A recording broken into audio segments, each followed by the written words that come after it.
Good morning. Back up just a little. Hopefully this will focus well.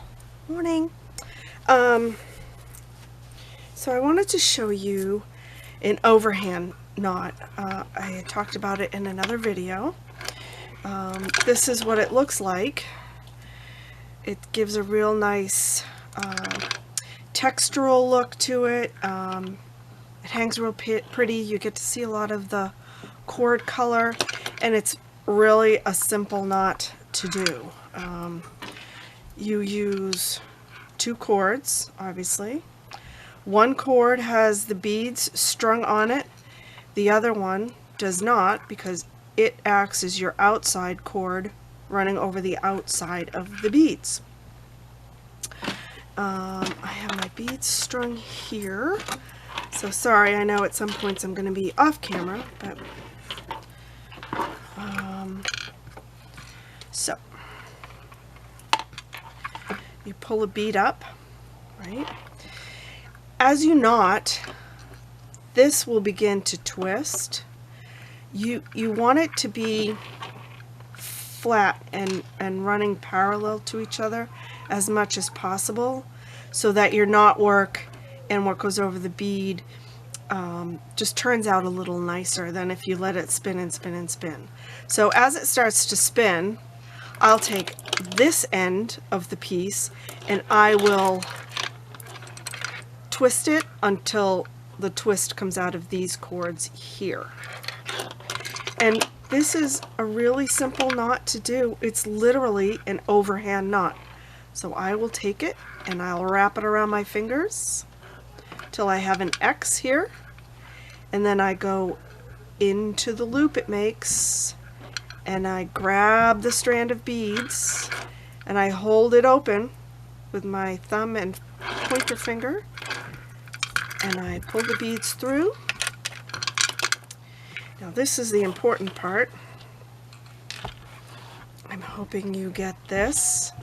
This is why I use a knotting board. It's great for doing long pieces like this.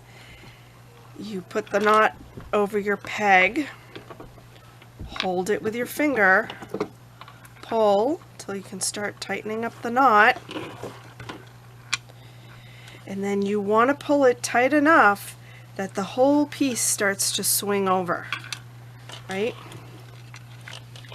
And then I grab it and I start to raise it off the post, and I'm putting pressure right here with my thumbnail, because you want the knots as tight up against the beads as you can get them, because over time this will start to stretch and loosen, and your beads will actually tighten up.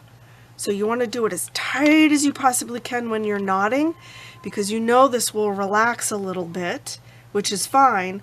But if you don't do your knots tight in the first place, once the piece starts to relax, you'll have too much room between your knots and your beads, and it allows the beads to move too much.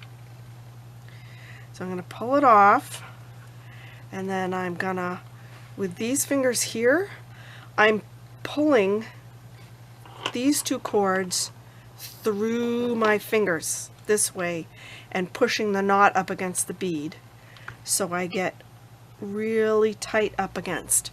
And I don't know if this will focus. I'm not using my real good camera right now. I probably should have, shouldn't I? But there you go. There's a knotted. Then you just run another bead up, right? And you pull it through.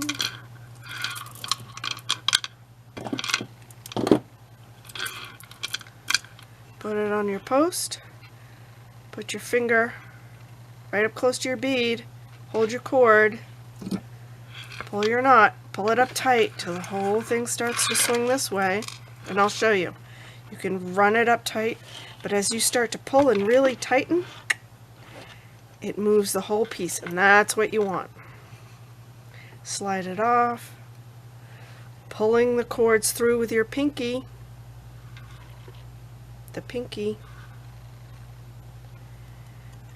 and then tighten it up. And then you have a real tight knot. So I hope this helped. Any comments or questions, feel free to shoot me a message and I will get back to you. Take care.